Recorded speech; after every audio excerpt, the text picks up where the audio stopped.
And welcome back into another edition of the Lakers Fast Break Pod. I am your host, Magic Man, aka Sean Grace. Gerald Glassford is indisposed at the moment. He's on the Vegas freeways and stuck in traffic. So while he's stuck in traffic, myself and my co host, Mr. Joe Soro, will be enlightening you this evening.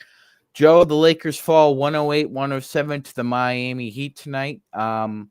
After what could only be described as a shot in the arm in the first half, the Lakers found themselves only down 3 at halftime. Played a fairly spirited effort. In the third quarter, it all unraveled. Bad habits die hard. Every single one of our bad habits showed up in that third quarter. And they made an attempt to come back in the fourth, but we couldn't hit a shot in the last 2 minutes, Joe. What did you feel about the game overall?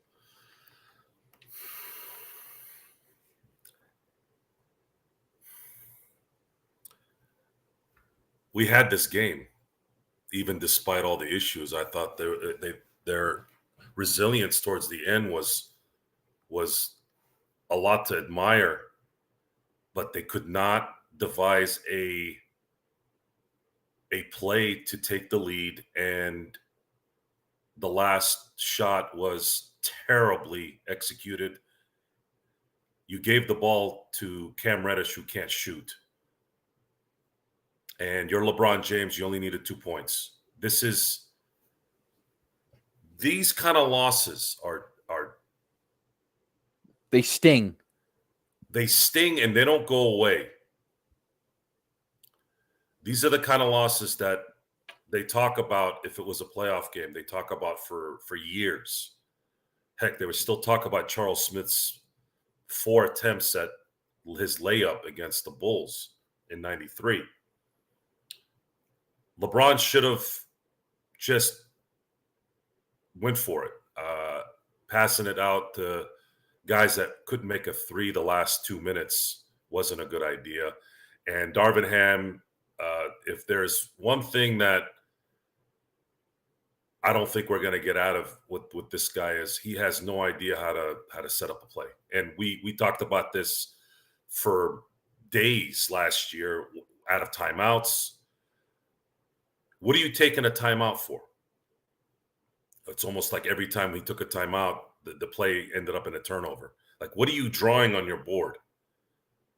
Is there any space for something, for some kind of play, some kind of alley-oop? I'm not going to sit here and blame him for everything, but he has these little things is what makes someone a winner versus someone who loses games they should win. These are the things. These are the things that make a difference. And out of that timeout, you would think that they were due, and all you had to, and Miami was scared. You had them on their heels.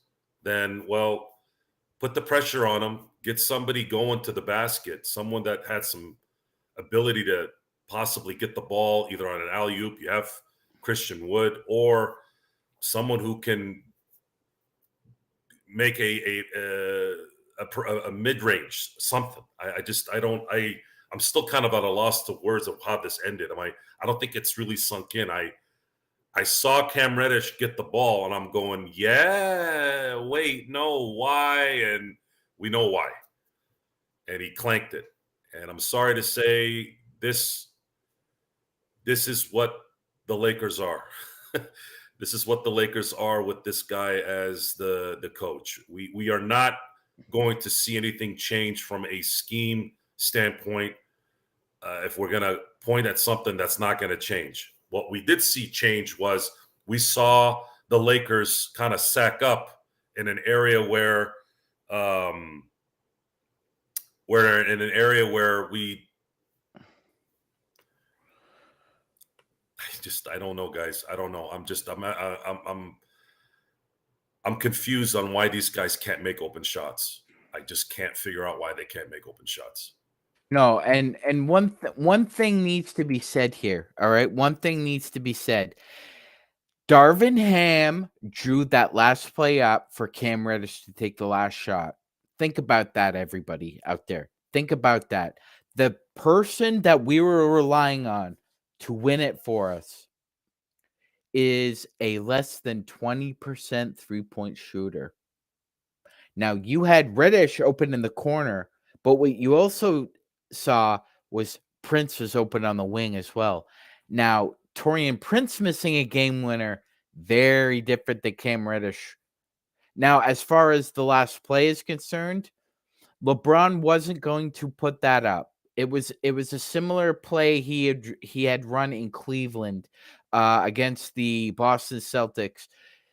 3 or 4 guys end up sealing him in the paint, so even if he put it up, it would be blocked. So, they're gonna leave 1 or 2 people open. They decided to leave 2 Lakers open, Prince on the wing, Cam Reddish in the corner. It ended exactly how we thought it would. Cam Reddish clank. It wasn't even close. Now, Joe, there was only one Laker who played over 40 minutes tonight, and that was Austin Reeves, and he finished with 23, 10, and 8. Reeves was the Lakers' leading rebounder. Now, Joe, we talked about this in the pregame. You weren't there. You cannot afford to lose the rebounding battle to the Heat because they're a disciplined team. No matter if people out there think that the Miami Heat are a bad team, by the way, they are. Fundamentally, they're sound. They rebound, they box out, they don't turn the ball over, and they try and engage in second and third chance opportunities. It's pretty clear what the Heat have to do to win a game. They played like they had to most of it. They just couldn't hit a shot in the last 4 minutes either. The only difference was, Joe, we couldn't hit a shot in the last 2 minutes to save our life. We've been talking about Ham's coaching, and that's one thing.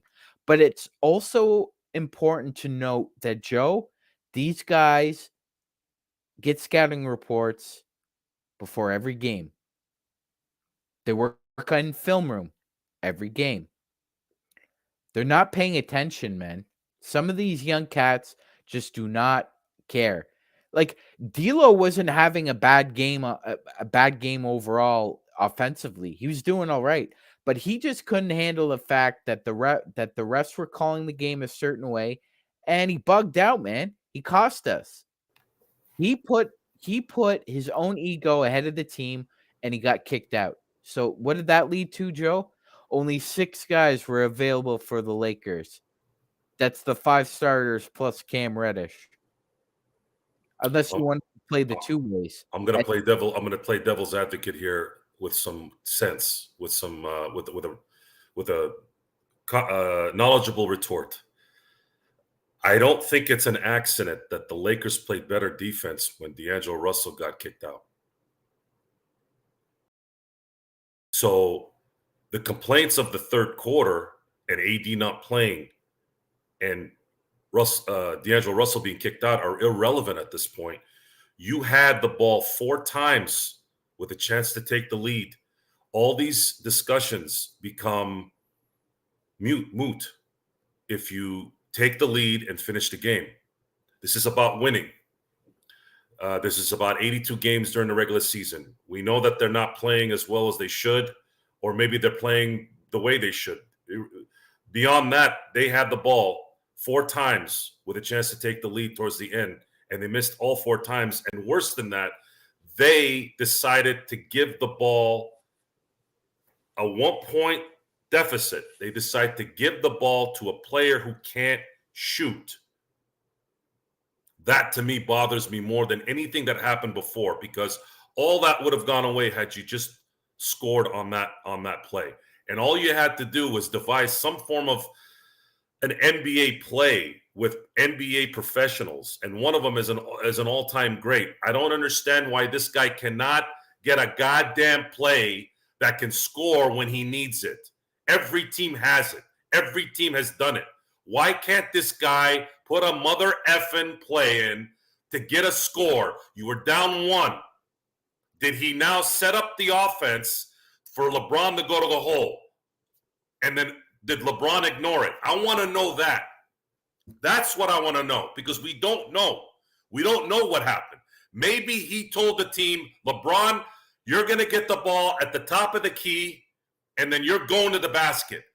Did LeBron say, okay, then renege? Probably not, because that looked like it was planned. Everyone draw, wide open corner. Problem is, why are you giving it to Cam Reddish? I would have rather have seen Austin Reeves there miss, then say, damn it, why the hell did he miss? Instead of me getting angry about Cam Reddish. Why are you giving the ball to Cam Reddish on a goddamn winning play? From three out of all places. Who's going to ask him this question right now? Is any of these coward, pussy-ass reporters going to ask him that question? Or are they going to get kicked out because all their feelings get hurt? That's what I want to know. I want to know what happened on that play. Why? LeBron was having an all-time game for...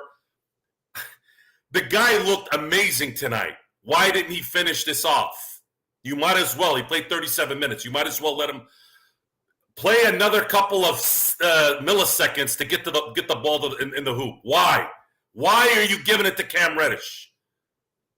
Why? Because you don't know how to set up plays, and you're a professional NBA coach for the LA Lakers. Where's Rob? Where is anyone that knows basketball? Where's Phil Handy? I keep hearing Phil Handy's this genius assistant coach. If I'm an assistant coach and I'm like, what are you doing? Why does this keep happening? And it's making it sound like I'm blaming it all on him. Obviously, these third quarters keep happening, and then it shifted to the first quarter, the first 5 games. Okay, what is it? What is it with this team and its 48-minute mentality?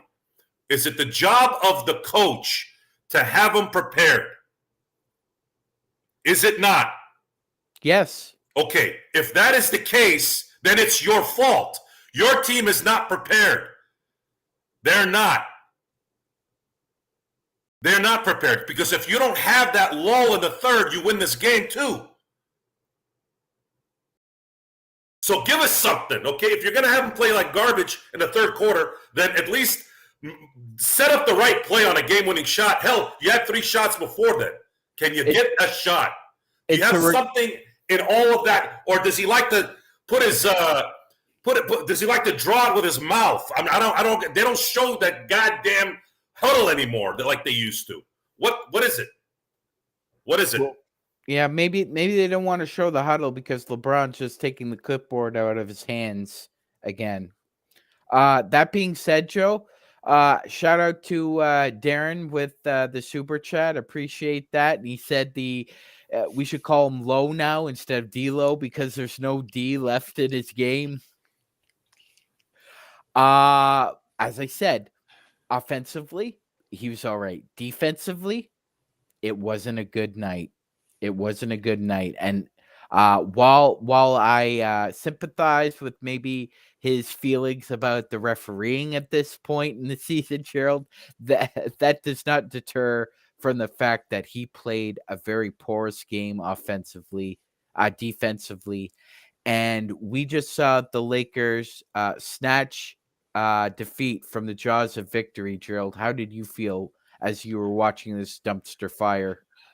Well, first of all, I want to say thank you, everybody, for joining us. Truly appreciate it. Everybody could go usually and say, you know what, I'm going to sulk. I'm not going to be here. I'm just going to try and, you know what, we're just glad you're here. Vent away in the comments. That's what we're here for. We're here for you, and we truly appreciate you joining us. You know, you could be anywhere else, but you're here, and we cannot thank you enough for it. Alan in the super chat of his own says, Joe, take it easy. Well, that's Joe for you. And he is rightly so, because let's do a little bit of mathematics here, Magic Man. How many opportunities did the Lakers have that they 4, right? 4, correct? And all 4 times they where did they take the ball? Where did they shoot the ball from? Behind the arc, right? And that's for 3 points, correct? All 4 times, correct? That's right, Gerald. And how many did we lose by? 1 point, Gerald. 1 point. So the reason why we're passing it out to Cam Reddish, or the reason why we're constantly taking threes, and this is something Felix mentioned in Facebook, how we're always trying to be like the Warriors, be like the Warriors. Well, it's the NBA mentality. It's not just the Warriors. It's this NBA mentality that even if you're down by one, that you still have to, whatever God-given thing that's coming up to you, you still have to go ahead and be compelled to take threes instead of the smart play, the intelligent play, and take it to the basket. When LeBron takes it to the basket, unless the referees are rigged like they were in the Boston games, more good things happen than not. Correct? Correct. Especially when he has 2 or 3 guys available at the rim just in case that happens, and which is something we could live with if that was the final play and you missed. I could live with that. But again, as Gerald has said, you had four Simple opportunities. mathematics. Yeah. Down 1 point, 4 opportunities. I'm Go ahead, trying You're to- only Gerald. down 1 point. You don't need a I'm three. trying to Especially figure with out. Cam Reddish shooting it. By the way, Alan is trolling. That's not him. He knows exactly what's going on, and you all have seen me much more animated than I am right now. The reason why I didn't get as angry as I probably should have tonight is because we have no solution to the coaching issue. It's a recurring nightmare that you can't wake up from. But I understand his jersey was ripped, said. I get that. And thank you for joining us. Please, hopefully you'll be able to subscribe and come and watch future shows with us because we're on every single day of the week. But when it comes to, even if you don't want to say, okay, they're not calling the fouls or whatnot, Joe, I would take my chances with that, knowing Cam Reddish is an absolutely terrible 3-point shooter. And you can't tell me that offensive player, period. Yeah, and you can't tell me you practiced that enough to feel confident that he would make the shot. There's just no way. And we're talking about not just once, not just twice, not just 3 times, but 4 opportunities, Joe, to go ahead and get 2 points, and each and every time passing out for a 3. I don't mind the text. I don't mind the text. I don't mind D'Angelo Russell getting kicked out. Sometimes this is a physical sport. They used to say football is a physical. No, football is a collision sport.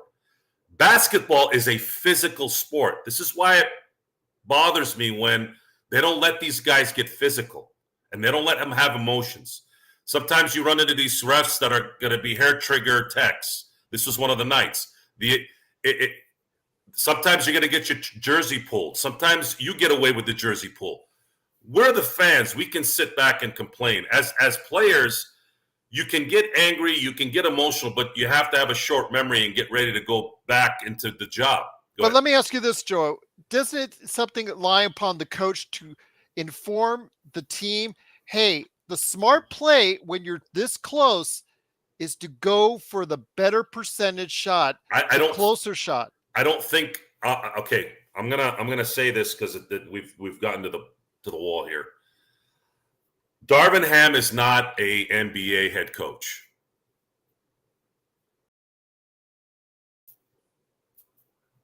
He waited 10 years to get this opportunity. I still don't know what criteria he met to be here as an LA Laker of all teams. He's not an NBA. If you can't draw up regular plays on a normal setup, I can understand if Phil Jackson wasn't really an X's and O's guy either, but Phil Jackson had you mentally ready. Yes, I know he had Michael Jordan and Kobe Bryant and Shaq. I get that. But they didn't win squat until Phil Jackson came in. Just saying. They would have won. And they would have won. And they would have won. They would have won. Okay, Jordan, Pippen, Shaq, and Kobe would have eventually won championships.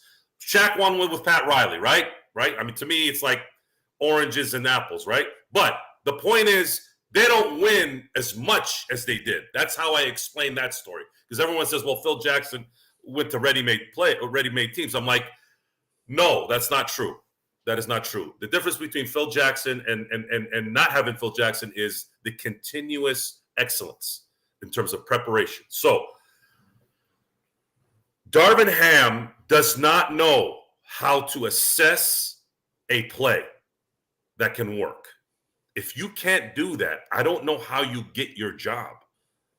This is something 100%. Now, if they're not listening to him, as the head coach, okay, whose problem is it now? Are they listening to him? Do they respect him? I don't know. I don't know what's going on inside that practice thing. I got to see it. I have to see what is in there. We don't see, sorry, Gerald 2057. We don't see shit about what's going on. Nothing.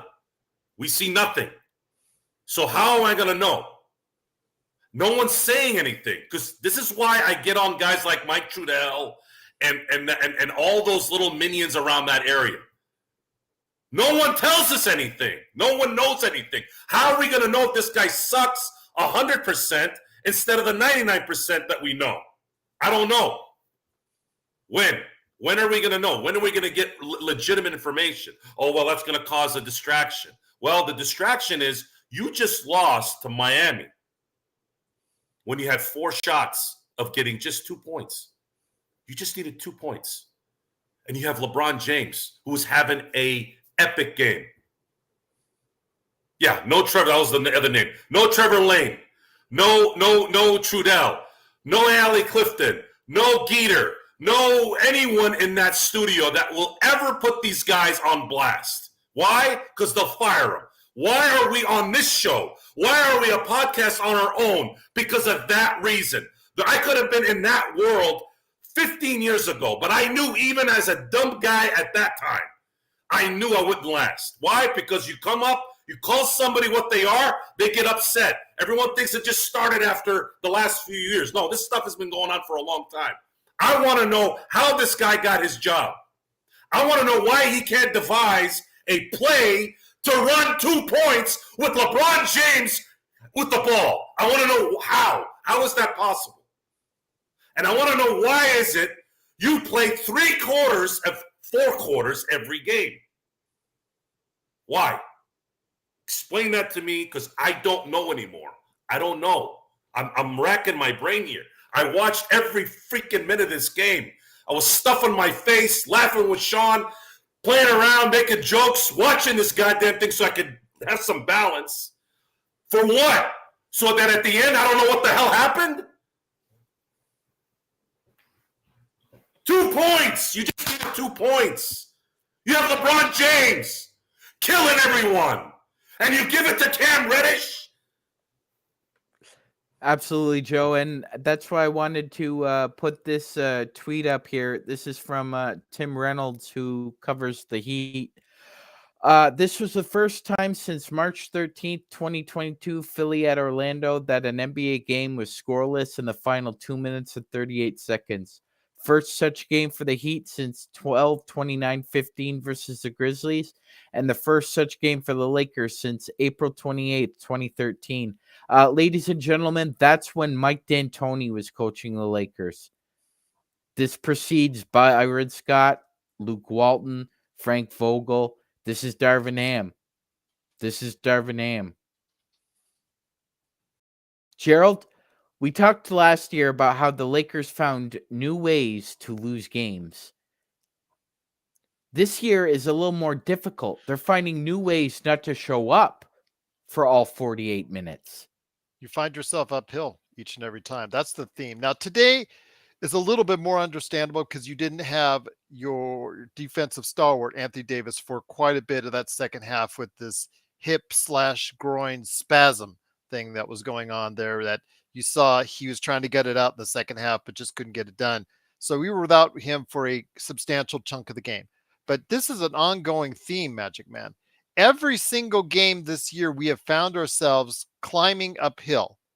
We've never found ourselves in a position where we've had a comfortable lead and sustained it for any length of time.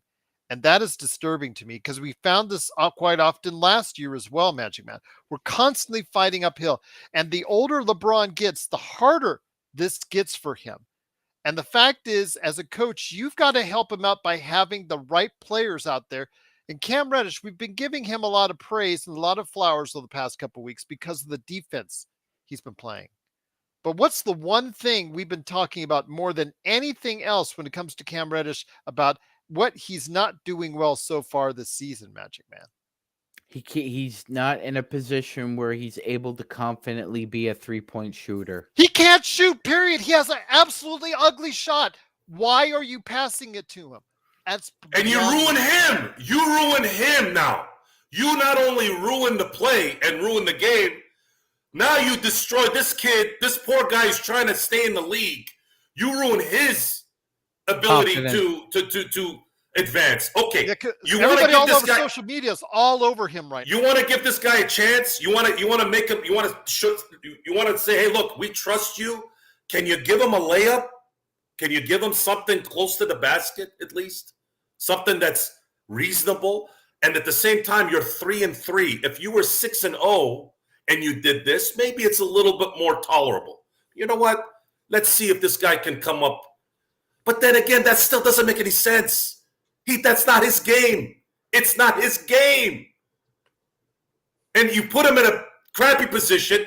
He's going to have to hear, maybe not us directly, but people like us are saying this now all over the place. People where he will know what it is, because you have those scum-sucking trolls that go on Twitter doing their keyboard warrior garbage. And now he's going to have to hear that, and that's going to jack him up. I mean, it's not Darvin's responsibility to worry about that, but the point is, you made it worse for him on a basketball level. Okay? You had LeBron with the ball. If you're not going to have LeBron go to the hole all the way, if they're going to collapse, can you put somebody over there so that he can give it to him under the basket? They make it 2, game over. I'm sorry, guys. Is that difficult? Did they collapse 5 guys on under the hoop? I didn't see 5 guys. I saw like 2.5. Everybody crashed the boards. I don't know. I mean, maybe I don't know jack about basketball. I don't know. I'm confused. This is just, I can't, I don't know what is the pressure. Does the pressure mess you up? Because we talked about this with the whole Pete Carroll thing, the 2 calls he made in his career that cost him immortality. You know, does the pressure make these guys go blank? I think if I had to pick a logical, because I don't want to call Darvin Ham unintelligent, I think that's going a little bit too far, especially when it's too public. But are you freezing in your mindset? Because if that's the case, guys, I'm sorry, but you shouldn't be on the bench. We talked about Ty Lue when he was being courted to be the coach. I said absolutely not. This guy had an anxiety attack in Cleveland. What the hell's going to happen to him in LA? No. And the thing that bothers me the most is there is no replacement. There's no one out there. So you can't go get somebody. I mean, there is somebody out there, but that guy's not going to come here. We talked about Jay Wright. That was the guy I wanted when they bounced Vogel. That was the guy I wanted. And maybe I'm looking way too into it, but I thought maybe just the fact that he's got it, man. He's got the look. He's got the ability. He already had an NBA system in his thing. Do you know if LeBron and AD will respect him? That's the only question mark, right? He always had one eye on the NBA, and Joe, I'll never understand. It's a shame, guys. I'll never understand it, because Kevin Ollie's name was in more NBA head coaching candidate rumors than Jay Wright. I can't. It's difficult to talk about this with anybody unless it's Sean or Gerald. You know, because you guys are the only ones I know. Very few people out there that actually know. At this point in time, we can. Okay, but Sed's back to the Phil Handy deal. I mean, Phil Handy doesn't, has guys. Reputation, but Phil Handy is. We used this example before. He's Phil good one-on-one. He's a good one-on-one coach. If you've watched The Sopranos. There's a gentleman named Silvio Dante character in the film. It's Steve Van Zandt, the guitarist with the E Street Band with Springsteen. Okay, he is in the show. He is a number 2. He's the number 2. He's the advisor. And there's an episode where he became the interim because Tony got, indisposed, if you will. I don't want to spoil it, right? In case you want to watch it. And the whole comedy of it is he has an anxiety attack at the end of the show. Some guys are not made to be won. We have one already playing. We want to bring another one. Phil Handy is great as a number 2. That's his ceiling. I don't see him being a good coach. Sorry, guys, or head coach, I should say. As far as who we can bring in, I know Stotts has been a name that we've seen. Obviously, our favorite, at least my favorite, Jay Wright. But it's too late, guys. I don't think there's going to be a solution there. I think we're going to have to pray now that this groin isn't going to take AD out for a month. And I can tell you right now, Joe, the latest on Twitter, AD is in the back of the locker room, has said he is confident he will be ready on Wednesday. Letting everyone know. Hallelujah. And it would have been so much better to We'll talk see tonight. we'll see it tomorrow if it feels sore or whatnot, but he has said he's confident that he'll be back on Wednesday. Rondo, Eric, unfortunately, I have an issue. I've had this, not issue. I've had this thought. I don't know if Rondo's temperament will work in the NBA in these days. He would really need LeBron and AD to take. I think he would go well, especially for this team. I think he'd really he gets the respect of LeBron, and that's if he does that. If that was the case, but I don't know. I can't talk about this 7 games in. I'm sorry, I can't. I think I'm in the moment right now. I'm in the moment. Darvin Ham's not going to go anywhere yet. Okay. Well, it has to really go south before he'll get fired 2 years into his contract, or less than 2 years into his contract. So simple as that. They won't pay. They won't pay unless it really goes south, Magic Man. No, they won't, Gerald. They won't. We're telling you guys, not going to happen. That's going to be 1, 2, 3 coaches on the payroll. They are not going to agree to that under any circumstances. They did it once. They're not going to do it again. Because you said they're still paying for Vogel for 1 more year. Yeah, he gets 1 more year, and then he doesn't. So you're saying that even though he's as an NBA coach, he's got another job, he still gets paid on that contract that every coach does. I thought that gets canceled out. It doesn't. From collegiate athletics to professional, Gerald, what happens is that when you sign a contract, that team owes you that money. So if you do get another job, what they can do is they can stipend it. So if your contract was, say, $2 million, they can stipend that for like $500,000 or $250,000 for the next 4 to 8 years and just pay you out that way. Rodell, you're not telling us anything we don't know. Agree with you on that. You know, his offense is terrible. We've stated that several times. He should have passed the ball to Prince or done something else with it. But again, it's also LeBron's the placement of him in the corner. The reason why he was actually out there, I'm not even sure. Because again, if you're going to put him out the corner, if you're the coach, why would you have him in that corner if you know he cannot already hit threes? Plus, he's 6'8". Why wouldn't you put him under the rim? Exactly. Well, Christie and Cam have been absolutely horrible this year from behind the arc. Those guys you can't have in the game. Or if you have somebody in the corner, have Prince in that corner wide open for the 3. There you go. You know what, Gerald? If as LeBron was going up, if he saw Cam in the corner, out of the corner of his eye, he definitely saw Taurean Prince on the wing there. I just think that would have been a more difficult pass. It would have been more because he had to go he would have had to go behind. Yeah. So that Prince should have been the one in that corner. Yes. And you would have thought, Gerald, that somebody from the coaching staff would have said 12 and 5, switch, and they would have switched. And that should immediately happen. Great point, Gerald. That should have immediately happened as soon as he put the ball on the floor and started heading into the paint. They should have immediately switched. But it's also, again, Magic, it comes down to mathematics. You're down only 1. You don't need a 3. I understand LeBron, the way he was angling. He had 2 guys on him. I get that. Maybe, but you had 4 opportunities to get 2 points. That's all you needed. And you chose 3-point shots every single time for a team that shoots, on average, below average in the NBA.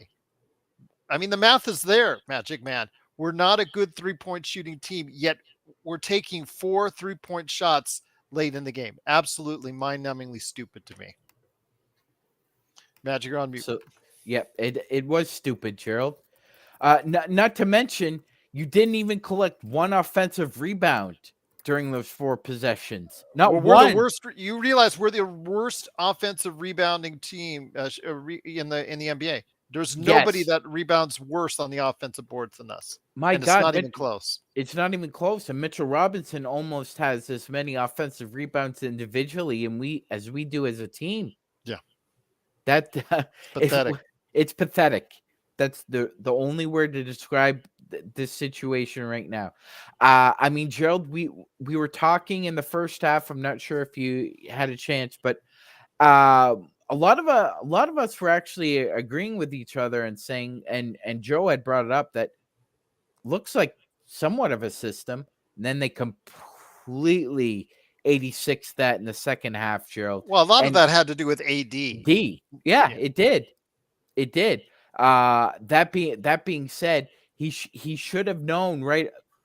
He should have known right away that was going to be an issue. And if AD can't go, then you know what? Bite the bullet. If you don't have a minutes restriction on him, play him at the 5. Play Here's a LeBron. thought, though. If you're Cam Reddish, maybe instead of staying out in the corner where you know you're not good, try to Move. run up, move, go to the basket, be open for a dunk. At least you can still do that. That would have been an option. Or then, like I said, Rodell, I agree. He should have not been in the game. But then again, Max Chris, your choices are limited. Max Christie's been awful this year. Cam Reddish is awful from the offensive end this year. So yeah, your choices when you have so many injuries are limited. It was manpower, Gerald. Not to mention the fact that D'Lo got himself thrown out of the game, so the Lakers were down to only 6 healthy bodies. And Joe, I guess I could agree with you on the fact that, you know what, he was very passionate about it. As far as the call is concerned, why he got kicked out, I guess you have to go ahead, but you got to be smart about it when you're down so many players, Joe. Maybe you should have gone and keep your temper somewhat, just get 1 tee, but not get 2. Well, like I said before, there was a positive there. The Lakers defense played much better with him off the court. Yeah, that's true. It's not an accident there. Then there's that's another little tidbit that is not good. You needed to have one of your starters out for you to play better. I mean, they didn't. No one scored for 2 minutes and 38 seconds. But none of that is relevant at this point. None of it was relevant with 8 seconds left. All that stuff that we talked about meant nothing. We had LeBron James with the ball at the top of the key. LeBron James, who was having a unprecedented game for a man in his position, a 21st season, playing like an MVP. He looked like an MVP tonight, dunking and just soaring everywhere he was going, blocking shots. So Miami, LeBron shows up in Miami, and you have the ball in his hand to win the game. All you need is 2 points. How about draw a foul? How about go aggressive to the basket? Because you saw him fading away on the 2 that when he got the double coverage. I don't understand the logic. It can't register in my head. First of all, it's a regular season game. I don't think there's that much stress. Pardon my ignorance if there is. But I would like to think that there wasn't that much of stress to not be able to focus on, guys, we need 2 points. LeBron, get to the rim. If they sag off anything within like the 5 feet of the basket, we're going to have somebody come to the basket and crash the basket. Basically, just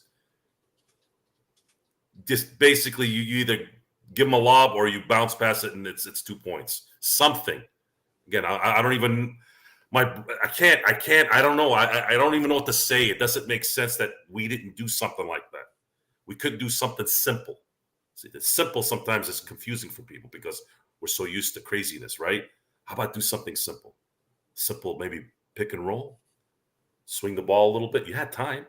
You had 8 seconds. Just do it quicker. But the problem there, guys, is remember I told you guys when you're not really in tune You have to think. And there was too much thinking there. And it came from the coach. The coach was thinking too much. And this was the result. It's just wasted, a waste. And we haven't won a road game. We're 0-4 on the road. And this was our game. That's 2 games this season, guys, that we really should have won. This and the Sacramento game.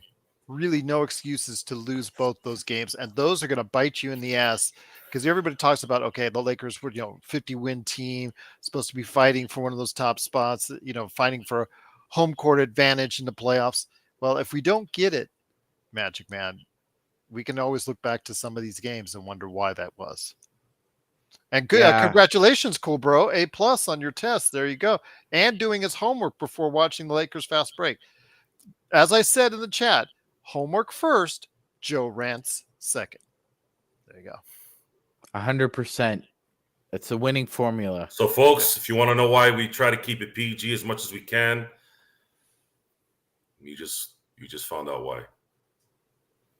Absolutely. We don't want mom and dad having their son listening to C words and F words left and right. Although he did drop an S-bomb, cool bro, earlier. Well, I'd like to think, growing up, my dad would say the S word and the A word. But he did tell me It's the okay, time. So yes. But the F words and the C words, not really. Save that for... That's for the homies. That's when you're kicking it with the boys. Playback.tv/. But even when I was a kid, I didn't say that C words. Those I didn't get the gangster mode until later in life. But Sed's nominating you for president for next year. Oh boy, Sed, I 1 year from today. I appreciate it. I really do, and I believe I do a really good job. But I don't know if I think the assassination attempts would probably be pretty high. I worked 500 Secret Service agents, like all hovering around Joe. Yeah. I worked with a and in the middle, you see this like middle finger pop up. Hello. Yeah, they throw eggs at me. They probably throw pies. Then they throw a pie on. I know he wasn't a politician, but didn't they throw a pie on Bill Gates? Some random guy throw a pie on him. Probably. Yeah, I think so. Yeah. Sorry, go ahead, Sean. No, I mean, like, especially with the pie, especially that circular. You got to really be accurate with those. Like, you can really lose it there. But like when the guy threw the shoe at Bush, I mean, that's, you could throw a shoe any other way, but that pie in the face, that's really got to be an efficient. I was still amazed at the Matrix deflection by Bush. Boy, he was just like. But I think that's a coaching issue, guys. I mean, Darren said in the chat, LeBron only needed 2 points. What is he doing? 4 chances to get 2 points. But Gerald, not only that, tonight, Austin Reeves and Christian Wood were making their threes. Both of them were. So why aren't they taking that last Why shot? aren't they taking it? If this is the issue, why aren't they taking the shots? Why again? Gerald, I've been browsing socials as well as Gerald and Joe have. He is not talking about it. He is not talking about that last possession. He's talking about everything else except that last possession right now. Yeah, but also if Cam Reddish, if you're not that good outside and you're very unsure yourself, run to the basket. He drew 2 people to him jumping away. So that means they would have been completely out of position. And if he's throwing it in your direction anyways, wouldn't have been so much easier. He had enough time left to catch and dunk. And he's just sitting out there on the 3. One of his worst areas of, he's got a terrible shot. He just needs to go ahead and be smarter himself out there. But then again, he should have been out there in the first place. I agree with Joe on that one. I'm going to also say that LeBron had taken a shot at the rim and got the N1 to take it to one, to get it to down 1. That shot looked almost the same in a way. In the previous one, he backed his player down, but he shot over him, hit it off the glass, and got fouled. There is some blame a little to LeBron. I think if LeBron wants to be the greatest of all time, I think LeBron needs to take that shot, even if Darvin said to give it to Cam Reddish. Maybe like a hook in that situation because he was So in jumping looking away. at the play, he drew in the player who was guarding Christian Wood. Yeah. But there wasn't a lot of space. So what LeBron would have needed to do was give the idea that he was going to shoot enough to where he could draw that second defender and then bounce it. But there wasn't a lot of space, which is why he gave it to Cam Reddish. But if Cam Reddish cuts to the basket, that's where it starts to get back into the Darvin Ham issue. Is Dante, don't give us those tough questions. Come on, Dante. Why do you have guys? Why do you have three guys? You had Austin Reeves on the corner to the right. Why do you have the other two at the three? What's LeBron going to do? Pass it like this? There wasn't enough time to have Vlade Divac pat the ball and have you hit a three at the last second. I mean, I don't know what that was about. I think they should have had everybody crashing the boards or coming towards the basket. Yes, they're going to be guarded by and you're going to clog the place up, but I don't know. The play just did not make sense to me. It should have either been a layup by LeBron or it should have gone to someone who knows how to shoot. If that was Austin he gave the ball to and he shot it, we're talking about what the hell is wrong with Austin the last 2 minutes instead of Darvin Ham. So Dante is stressing my brain out by the question he left. Cam or Westbrook would you rather have out there taking that final shot? Westbrook. Cam Reddish is not good at shooting. Westbrook isn't a. Westbrook is. Westbrook's still statistically a level above Cam Reddish. 3-point shooter. Doesn't say much. I don't know about that, Joe. You're kind of selling Russell Westbrook really high there. It's like he is statistically still the worst all-time 3-point shooter in based on number of shots, number of attempts. That's a rock and a hard place question. It's kind of like choosing between a leper and somebody who's constantly bleeding from the eyes.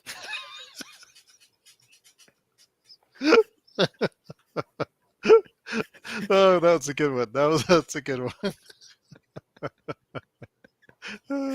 Oh, there you go, Magic. There you go. Dante, don't give us those tough questions, man. My God. We're already stressed out as is after the game. But still, Magic Man, 4 chances, 4 opportunities, and still the NBA mentality is always pass it out to the 3. That's just, to me, it's bad coaching. To me, it's just, okay, you send it out there once. You as a coach, you got to understand you're in there tight. Miami is doing everything that they can to go ahead and give you the game on a silver platter. Absolutely trying to give you the game. I remember even seeing it on, it was mentioned in the chat on playback.tv/Lakers Fast Break. Again, it was just the fact that they were giving it to you on a silver platter. You just need to score 1 basket. That's all you need to do. You don't need to chuck up threes, especially for a team that is in one of the worst NBA 3-point shooting teams in the league. Absolutely, Gerald. It was all set up for you. They happened to just not be able to make any shots in the last 3 minutes, but you couldn't make them either. Unbelievable. 2:38 is a lifetime in the NBA. 2 minutes and 38 seconds. And not one good possession. It was like half of a good possession. The second opportunity where I don't know why he decided to take an ill-advised shot, but it is what it is. Reeves was making his threes, but he was taking a couple of ill-advised shots, and maybe that's what caused LeBron and Ham and the staff to kind of be a little tentative about giving him that last look. That's the only excuse I could come up with, Cheryl. But the fact is, the Miami Heat are not a very good team. I don't expect them to be a very good team at the end of the year either. But you say that everybody says that every year, and they manage to go ahead and meander their way into Eastern Conference or Finals team somehow. That's correct. With the same Because personnel they're in the over and East, over and over. Gerald. That's because they're in the East. The East. Okay. Well, is, and East to the least.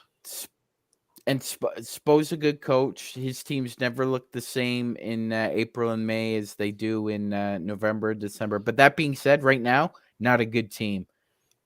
And you had we every definitely need to get right in Houston. No excuses in Houston. And I do want to give everybody an update, Sean. It was said that Anthony Davis in the locker room did state that he thinks he's going to be a go for Wednesday. So that's of some relief. Whatever this hip, groin, spasm, whatever. He looked really stiff. He looked like Kramer in that Seinfeld episode with skinny jeans, just walking around like scaring everybody. It's like there was no wiggle at all in his hips, and like he's like with a bad back, he's trying to put his hands up in front of Bam Adebayo, Gerald, on a mid range, and that's it. When I kind of thought, oh man. The crowd is asking for you, Joe. Are you aware, or have you when you played football, ever heard of a hip or groin spasm? Because I've never, in all my years, I've never heard that before. No, I have pulled the groin before, and it takes as we all, I think, it takes forever to heal. So when you play and then you rest during the week and then you play again the following week, it comes back sometimes if you're not stretching it the right way and putting enough fluids and all that crap. The thing with AD is I don't know his pain tolerance, and if you go by history, his pain tolerance isn't very good. So I don't really know if you're calling it a groin spasm. I've never seen anything spasm in there other than. Here we go. For our audio listeners, you could just take a guess at what he's saying at this point in time. Beavis and Butthead. There you go. What's up, Sean? You were saying something?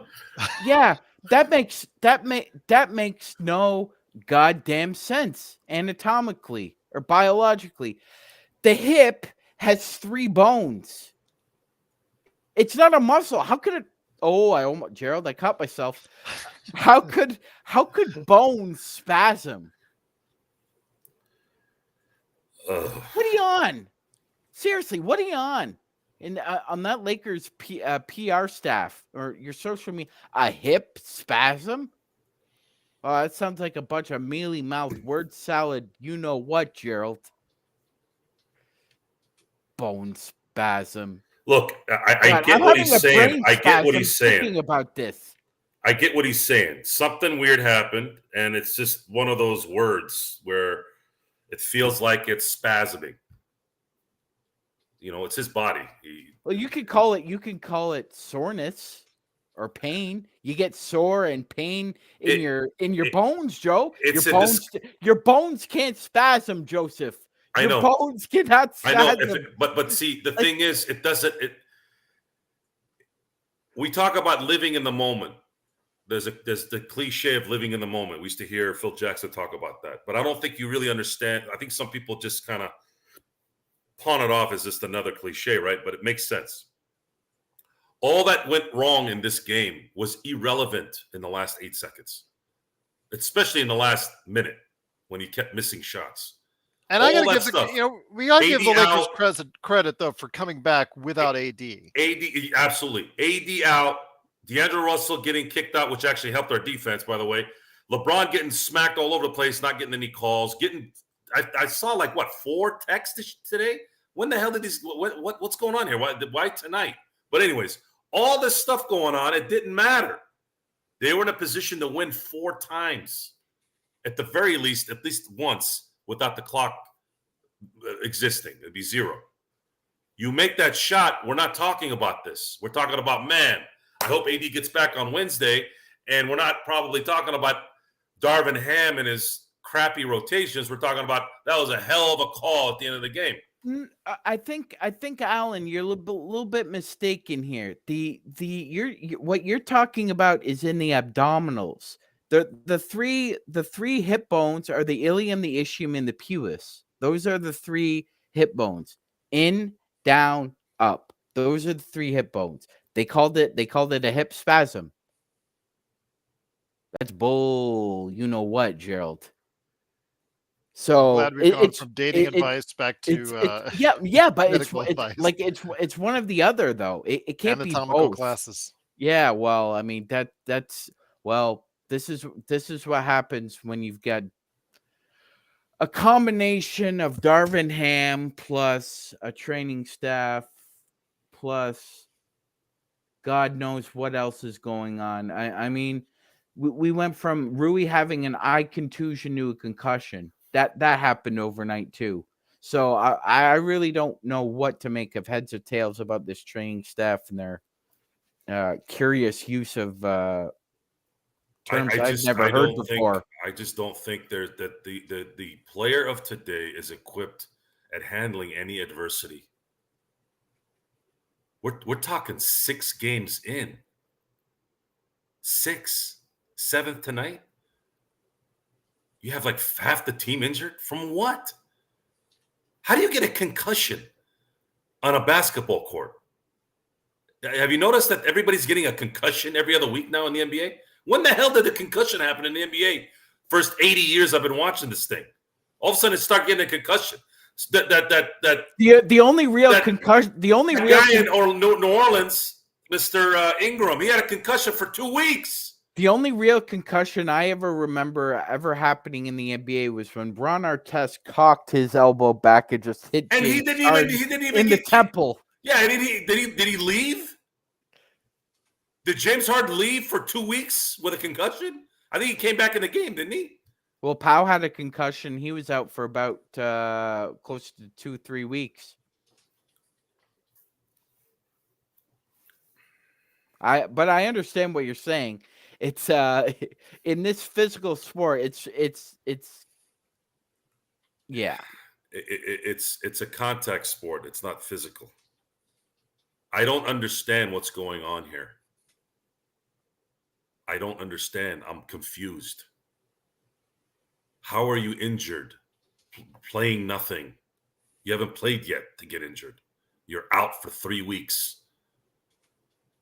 It's not like it's not like Greg Oden where his body cannot handle an NBA season. That's different. You know what, Joe? We could have a different conversation about this. I dated a physical therapist for years. It was her opinion and a lot of other people's opinions who are therapists show that a lot of these sports they're just adamant and refuse to actually change the approach to how you evaluate a concussion. Yeah, because now you're worried about being sued. Some guy hits his head on the court, and you ask him where you are, and he he's in a daze for 30 seconds. He can't tell you where to. Well, you know what? He may be in a concussion, so we'll put him in concussion protocol.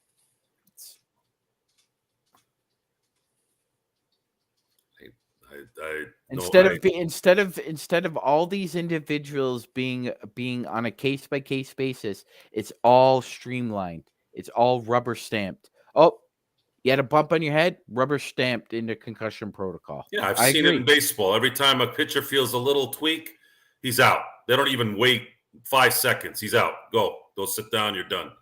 I don't. I'm not gonna. We're here to talk about the game. I don't want to talk about the softness and the weakness of the. Just I don't know. This team. Gerald, we're victims of a first for the Miami Heat. It's just posted. Bam Adebayo notched the first 20 rebound triple-double in Miami history. Not Ronnie Cycli, not Shaquille O'Neal, not Hassan Whiteside. It's Bam Adebayo who gets the first 20 rebound triple-double in Miami Heat history. And again, it comes down to the Lakers still being the worst offensive rebounding team in the NBA, getting beat there on the offensive rebounds 11-5. Getting the rebounds overall, what were they at? The 44-38. So they got beat on the boards again. So yeah, that's Not good, my friend. It's a Not continuing good. theme. But you're always playing uphill. Today is a little bit more understandable. Again, as I said earlier, Magic Man, you're playing uphill because, okay, AD, he's out for a big chunk of the second half. I get it. But this has been throughout the entire season so far. Every single game we're playing uphill, Magic, and it's just so hard, as I've said it on playback and on this show. It is just so hard to continually find yourself always down, always trying to have to come back. Never find yourself just to build confidence in the team, just to build camaraderie, just to get to the point where you feel more like that this is a team that can compete on an every game basis by getting a 5, 10, 15 point lead on your opponents for a sustained period of time. That's just not happened at any point in time at all this season, Magic. And it's really, really disappointing to see so far. We're following the same habits that we did throughout the season last season. We've just not learned from those mistakes as of yet. No, Gerald, they say bad habits die hard, right? And they're not willing to just. They're like our bad habits are like zombies. It feels like. Shooting 30% from behind the arc. I mean, and then what And Ham coming in? Gerald, and somehow we shot almost 55% from the field while Yep. shooting that poorly, and still lost. And Ham saying, and I know that Felix. I go back to Felix what he said in our chat yesterday about how the Lakers are more like the Warriors and whatnot. The Lakers are shooting less 3 points shots than last year, and they were one of the fewest teams to attempt shots last year from behind the arc. Magic. It's even worse now, and they're shooting less and they're making less from behind the arc. And I don't know if that's a good thing as far as the number of attempts, but I know it's not a good thing at all. The fact that the Lakers are a sub 30% free 3 point shooting team. Yeah, I agree, Gerald, and not to mention the And they're fact that getting outshot at the free throw line too, something that would never happen last season. it wouldn't actually. And LeBron only had 4 free throws today. Yeah, LeBron only had 4 free throws. I mean, overall, we got that's something we were supposed to continually be.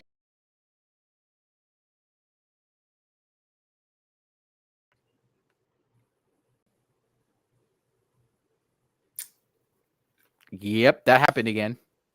I think when you try to jump back on, it kicks all of us out. So because when you're hosting, I think that's what happens. So, Okay. so I But guess it just yeah, simple that the fact that we're not even following the same things, the same exact things that we were doing last year successfully. Transitions and out shooting by a large margin at the free throw line, and we're not even coming close to doing that right now. no, not at all. And well, the uptick in fast break points tonight might be a good sign. I'd be careful about that. Miami's a bad team, and you know, um, kind of unlike them to turn the ball over as much as they did. But the Lakers took advantage of it as much as they could. It's the same. You're right, Gerald. They're not He's not following the same script that led him to an 18-7 record at the end of last year and 2 playoff series wins. It's almost as if he wants to die or succeed on that 3 guard lineup, Gerald, because again, he went back to it again tonight, incessantly, and it didn't work out again. I realize we're hamstrung with the injuries. Uh, at that same juncture, though, he's also got to realize that I agree with you, Gerald. That first half, that was kind of a mask for who we were. 62-59. They finished the first quarter with a net 0, so it was 33-33, but it was just masking a lot of the same problems we had. And when AD got hurt, my goodness, that went into full throttle. They went from third to fourth really fast, and they couldn't recover. I'm getting really tired of this, Gerald. This is like a recurring nightmare. Only this time, the climax didn't happen when you thought it was. It happened later on in the dream, and you're still flabbergasted by it. Now the team has to go back to Houston now, and they better play well to get a win, salvage their first win on the road this season upcoming on Wednesday, because when it comes to later in the week, Magic Man, you know that magically some type of pixie dust, the Lakers pixie dust will always make Booker and Beal. I imagine they're just going to feel so much rosier and fresher come the time later this week, I believe on Friday when they play against the Lakers. You know that always happens, Magic Man, always. where always. So Oh, always, Gerald. I yeah, mean, this is and as Gerald has said, you've dropped 3 of 4, and you're reeling right now. You're reeling because you can't figure out how to stop from drowning. Because we keep drowning, Gerald. We keep drowning in the fourth quarter. Houston's not as much as the game. It worries me, Gerald. That game worries me right now because I don't see it as a trap game, but I see it as a game where if you do start out slow again, like if you don't take it to them, like if you're not up on Houston by 10 or 15 at the end of that first quarter, something tells me that they're gonna have that they get confident. Ime Udoka is gonna fill those guys up with a lot of confidence, and they will just be a bug up our what to get rid of on Wednesday. And that's another issue because Houston is a lesser version of the Heat. So if the Lakers come up short again, very concerning. Just absolutely just cannot understand why you have 4 opportunities and they're all 3-point shots. It's just absolutely just disappointing the fact that you just don't. You have the choice, Magic Man. You're only down 1 point, and yet you continually try to go ahead for that 3-point shot. It just, I see it. It's not just the Lakers. It's just the NBA. It's just the mentality where everything. In fact, the WNBA. We talked about it, Magic Man, in the finals. During the finals of the WNBA, where they were continually trying to chuck up threes when all they were only down by 1. Why are you doing that? That last second shot by the Liberty. Why are you doing that? You're only down 1. Same thing with NBA. They're always trying to go for 3 when they're only down 1. It just absolutely makes no sense why you take the lower percentage shot. Time in, time out.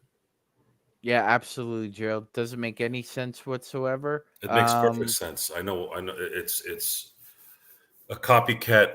They're copycat leagues, and it's the easiest shot. Here we go again. All right.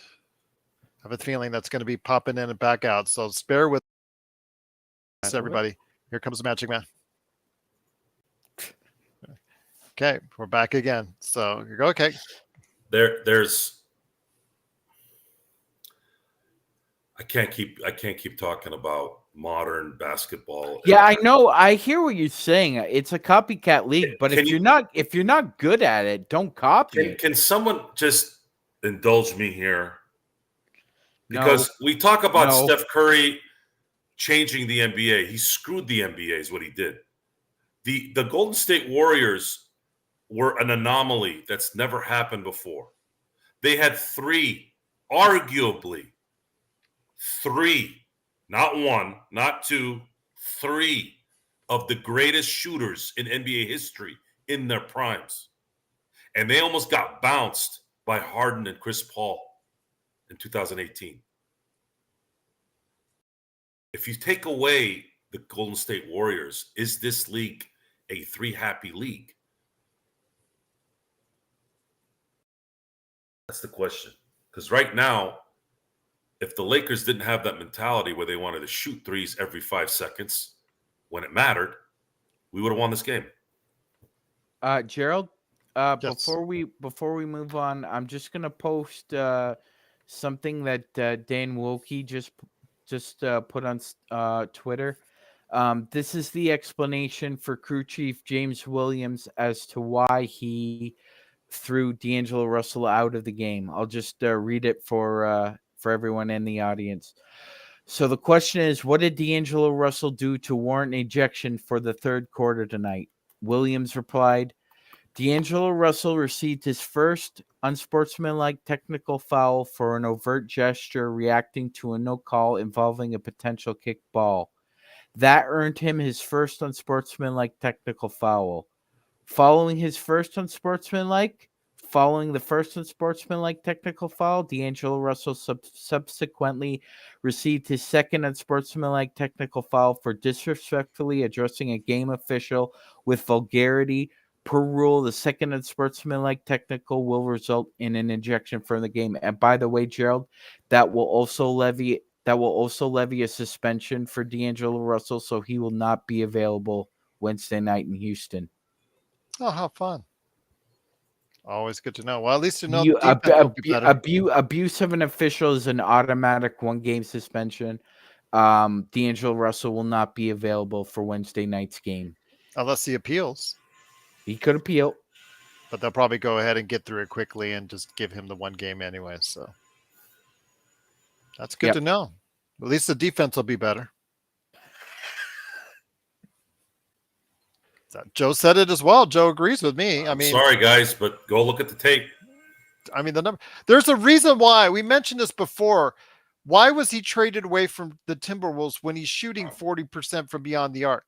There's a reason why the team in Minnesota was better with him off the court than on the court. They were a plus with him off the court and a minus with him on the court.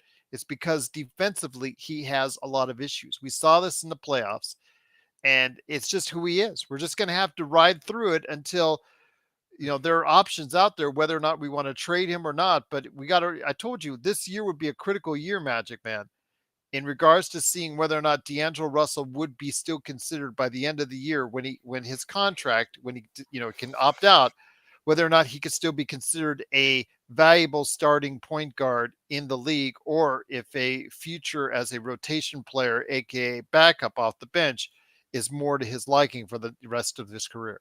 This would be a very pivotal year for him, and it's so far the unevenness has been able to dictate exactly how that's going.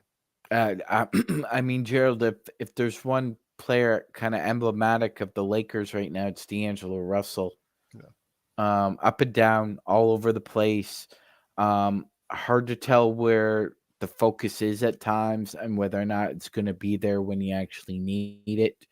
On top of the fact, Gerald, we thought his defense had improved slightly. I mean, it looked marginally better in the preseason. I'm modeling my game after Derek White in Boston Celtics. Yeah. Oh, yeah.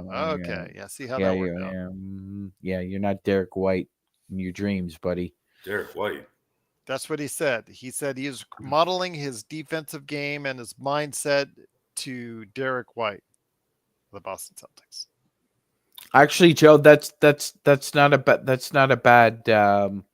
take the Boston Celtics part of it. Just a player. Yeah, just a player. That's not a bad player to try and model your defensive game after. I would personally say Suggs would be better. But Gerald, Russell doesn't have the snot to be a Suggs. Yeah. So Gerald, 3-4 through 7 games. Everyone says, "Oh, it's just 1 game. Oh, it's just 1 game." Well, next game it'll be 8, and that means we're 1/10 of the way through the season, and at best, the Lakers will be 500. Yep. We're now 10th place in the Western Conference. Yep, tied with the Phoenix Suns, at least. Maybe what was it? Bogut wasn't wrong after all. Maybe he wasn't. Just right now, this team is just directionless, and that's a shame, Magic Man, because it needs to. It's not as bad and dire as it was last year at this point in time, because we were really going off on a tangent at this point in time last year. But this is a team that, with the additions Rob Pelinka made over the course of the summer, Joe and Magic, that this was somebody. I mean, we had all said that this team was substantially deeper, and yet right out of the gate, half the team seems to be injured. So where's that depth when you don't have any players to play in the game? And I know Adam and other people say, well, play the two-way players. Really, if you're already 8 games in, counting on two-way players to go ahead and save you, that's bad. That's bad news for any NBA team. Yeah, absolutely, Gerald. And as much as the injuries want to be played on our part, guess what? Tonight, Caleb Martin, their best perimeter defender, RJ Hampton, one of their best shooters, and Jovic, one of their best young prospects, were also out, Gerald. So the as of Saturday with the Magic, Monday with the Heat, Lakers had no excuse for any which way about the effort. And as Gerald said, that apropos term, directionless, with no direction home. And I know Joe. I think Joe said we were. I forget what term he used, but I was thinking in my head. It feels like we're at a crossroads, Gerald. That's what it feels like right now. It's a crossroads, and I you believe can either go in the direction of mediocrity, or we can try and get this out of the ditch, back onto the road, and try and get to championship city. That being said, it's going to be a long drive because we're stuck in a ditch right now, Gerald. And as much as Ham and LeBron are flooring it to get them out, it just seems that what happens in a ditch, ladies and gentlemen, a lot of people just feel that you can just floor it and get yourself out of there. Well, what you don't realize is that you're digging yourself deeper in a ditch. That's what I feel like is happening right now, Gerald. That nobody is really focused on solutions. If you focus on the problem, you never find the solution because you're too busy focused on the problem. And that's what I think's happening right now. They're too busy focusing on what's wrong instead of figuring out what can we do to turn it around. Well, I'll tell you what, Magic Man, you're the host, my friend. So send us on home. It's been a great episode. I want to thank the chat. The chat has been truly uplifting to us, and hopefully we have been to you. Joe's putting his heart out there for you guys, and so I appreciate. Despite Joe and I always arguing seemingly every episode, I want to go ahead and give him credit where it's due. When he puts his heart out there, we all think it's funny that when he rants and whatnot, but that's him telling it like it is. And you guys seem to really like it and enjoy it and really empathize with him and agree with him on a lot of occasions when he does that. So, give him credit and also give everybody out there for spending time with us here tonight as well. So, Absolutely. Joe is the voice of the Lakers fast break. Cool Bro says, question, how did we lose against the Heat? How can I say this? Falling behind again, AD getting hurt with a hip or groin spasm, whatever you want to call it, and then the Lakers blowing 4 chances to take a better shot. And Cool, bro. You're in high school, right, brother? Okay, so he was doing homework first, and credit to him to that. So this is like when you're finished gym class and you're all ready to get to the shower, but your one friend has to really go to the bathroom and he's dogging it the whole way there, and you finally get through the door. You finally get through to the door to the bathroom, and you got to call your mom in about 10 minutes to bring a change of pants. That's what happened to the Lakers tonight in the last 2.5 minutes. We needed to call our moms for a change of pants. That's what happened. And your voice changes. Mom! Yes. I need a new pair of pants. That never happened to me, by the way, but it happened to a friend of mine. Of course not. Yes. Of course, to a good friend of yours. Yeah, absolutely. Yes, of course. But guys, great conversation tonight. Truly appreciate it. If you have not subscribed, please do so. We saw a lot of new names in the chat, and it's always great to see new names, new faces in the chat. If you are not subscribed, please do so. It really helps us out. It gets us in more of the spotlight with YouTube and all that. And please like before you head on out as well, because that helps us. That helps us a lot. Joe would walk out there with soiled pants and he wouldn't care. He would. If you knew Joe, that's one of the last things he would ever do. Just reading a comment from Skydweller for everybody listening. If I soiled my pants, I'd be in a shower within 2 seconds, and the undergarments would be in the trash with new underwear. I don't. I have a bidet at home. If you guys really want to know my hygiene practices, I don't like dirt. I don't like dirty. Bidets are cool. Bidets are really. And yes. Do you have the heater? Do you have the one that heats up? I didn't go that route, G. I thought that was a little excessive, but I'm not saying I won't get it. I'm just saying I wanted to simplify it quick, and I was able to do it. The next advancement will be the entire unit, and then I'll have the lights and the disco music and all that stuff in there. But just saying the heating. Okay, we had a bidet in Hawaii. Yeah, it had all the gimmicks, the gimmicks with it. It was worth it. I'm just gonna say it was worth it. Look, it's not you can say fancy, but it's absolutely something that I think the United States didn't, and we probably know why, because toilet paper companies probably didn't want to lose money, but I think you do it yourself a disservice. Those things cost like $40, $50.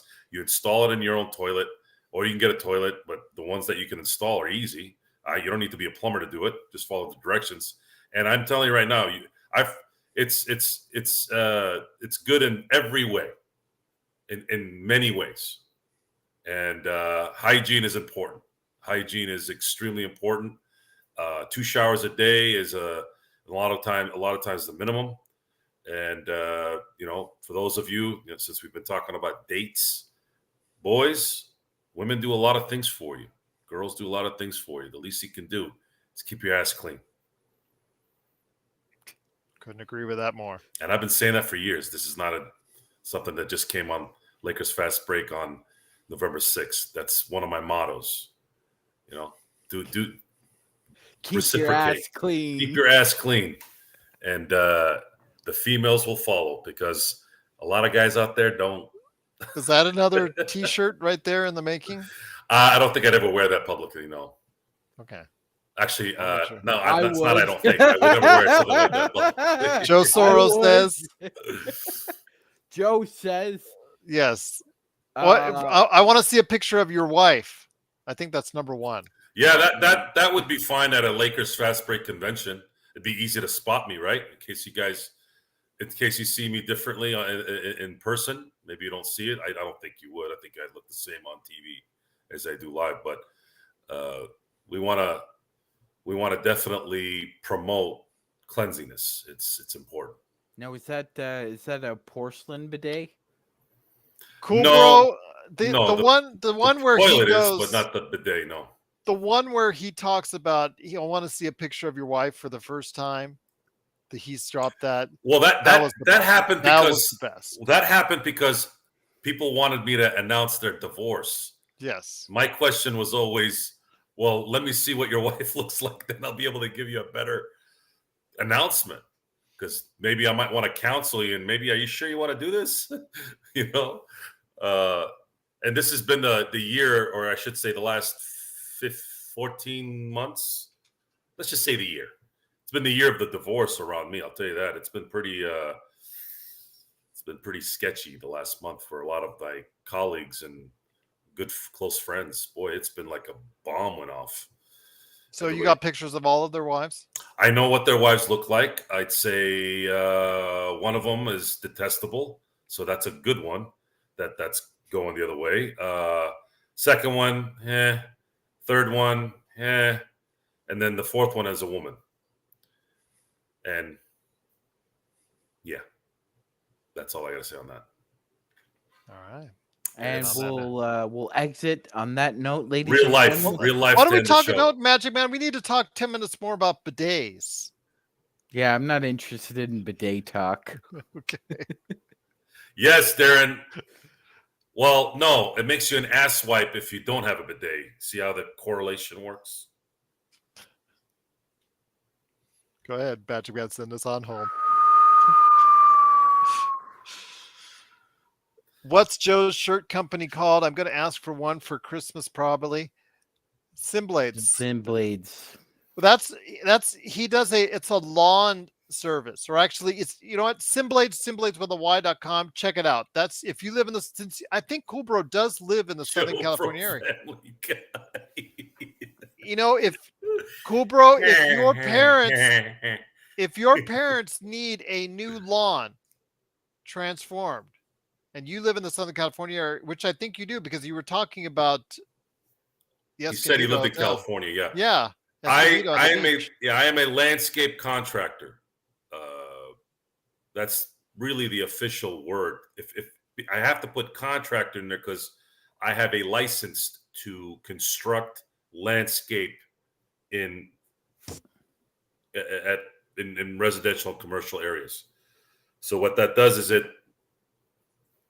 allows me to put turf, it allows me to put pavers, it allows me to sub out concrete and patio covers because I don't like doing those, so I just sub them out to my guys that I know. Retaining walls, fencing. I farm that out, although I am thinking about possibly getting a license for that as well. So, and it's weird. The C27 license that I have in California will allow me to do a fence as long as I'm doing the other stuff. If it's a standalone, then I'm supposed to have the license. It's confusing. It's California. It is what it is. But if anybody needs any adjustment in their landscape, I come in there and I revamp it and make it look good. But if you do want Lakers Fast Break merchandise, Joe set up a page and I put the site in the chat and it's in the description for anyone listening and watching. It's in the description below, but it's also in the chat right now. So give it a look. I know that Darren, I know that Henry of Courtside Lakers, they both received their goods today. Yep. And there you go. Absolutely. Fantastic all And my around. apparel girl is coming probably within the next 30 minutes to show me what we have. Sean, I got to see. There's a couple more tweaks I think we got to do, but I think some of them have been done. But I'll send you some pictures when we get off air here. I'm going to see her in about probably maybe even 20 minutes. Yeah, 20 minutes. All right. So with that, appreciate Gerald Glassford and Joe Soro joining me for hosting duties tonight. Unfortunately, Lakers fall 108-107. We will be back tomorrow, Gerald, for another edition of the Lakers Fast Break. We're not I think we going should anywhere. try for 365 days straight. Let's see how that feels. That's a good squad. I already have Gerald. gray hair, so it's already a moot point for me. I like that. So with that, thank you everybody for tuning in to Lakers Fast Break post-game wrap-up. Lakers fall 108-107 to the Heat. Lakers 3-4. We look to get back on the right track Wednesday in Houston. Have a good night, everybody. Take care. Go Lakers. Go Lakers.